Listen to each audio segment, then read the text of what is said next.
Retro படத்துடைய official collection எவ்வளோ அப்படின்றத அந்த டீம் அஃபிஷியலாக அனௌன்ஸ் பண்ணியிருக்காங்க. அதாவது 235 கோடி வேர்ல்டு வைட் ரிலீஸ் ஆயிருக்கு, அதாவது கலெக்ஷன் அப்படின்னு சொல்லிட்டு சொல்லியிருக்காங்க. எல்லாருக்குமே ஒரு டவுட், ஏன்னா இந்த படம் வந்து ரொம்ப நாள் தேட்டரில் போகல. ஸோ அந்த அளவுக்கு ஒரு எதிர்பார்ப்பும் இல்லை. புக்கிங்லையும் பார்த்தீங்க அப்படின்னா ஒரு ஆவரேஜாக தான் ஒரு புக் ஆச்சு. ஸோ அப்படி இருக்கிற நிலைமையில எப்படி 235 கோடி கலெக்ஷன் ஆச்சுன்னு சொல்லிட்டு ஆப்போசிட் ஃபேன்ஸ் வந்து பார்த்தீங்க அப்படின்னா ட்ரோல் பண்ணிட்டு இருக்காங்க.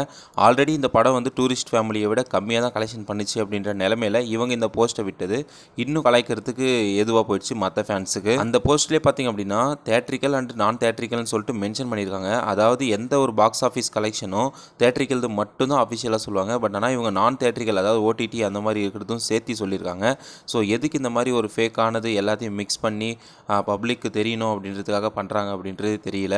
ஸோ இது வந்து ட்ரோல் மெட்டீரியலாக மாறி இருக்குது இப்போ இருக்கிற ஃபேன்ஸுக்கு எல்லாருக்குமே. பட் இது ப்ரொடக்ஷன் ஹவுஸே அஃபிஷியலாக ரிலீஸ் பண்ணியிருக்கிறதுனால நம்பி தான் ஆகணும். அது மட்டும் இல்லாமல் இந்த மாதிரி நம்பர் போகிறதெல்லாம் தப்புன்னு சொன்னால் எந்த ஒரு படத்துடைய ரிலீஸோடைய அந்த கலெக்ஷன்ஸை நம்ம சொல்கிறதும் தப்புன்னு தான் சொல்லணும், நம்பாமல் தான் இருக்கணும். அது மட்டும் இல்லாமல் இந்த மாதிரி அஃபிஷியலாக 235 கோடின்னு சொல்லிட்டு போட மாட்டாங்க, ஏன்னா டேக்ஸ் எல்லாம் கட்டணும். ஸோ இதெல்லாம் யோசிச்சுட்டு தான் அவங்க வந்து அந்த ஒரு நம்பரை வந்து ரிலீஸ் பண்ணியிருப்பாங்க.